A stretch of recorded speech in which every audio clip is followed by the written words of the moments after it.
Sveiki, mani sauc Linda. Ar ticību visu mūžu esmu bijusi uz jūs.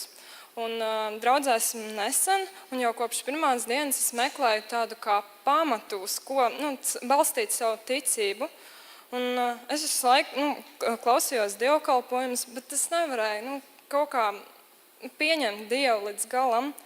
Un varbūt ar tādu mērķi es arī aizbraucu uz Encounteru, lai beidzot manī tiktu ielikts tas pamats. Un brīnumainā kārtā tas arī notika. Es pat neticēju, bet tagad es saprotu daudz vairāk lietas.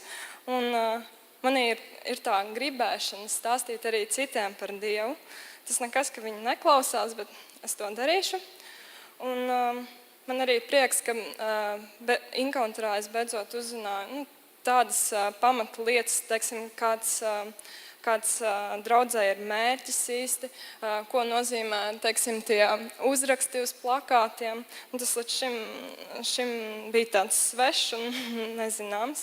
Un pēc Encountera atbraucot uz mājām, es jutos tā kā jaunajā gadā, kad ir kaut kādi pieņemti lēmumi, bet tagad es sapratu, ka es ar šiem lēmumiem neesmu viena, bet ar mani kopā ir Dievs, un tāpēc es turēšos pie viņiem.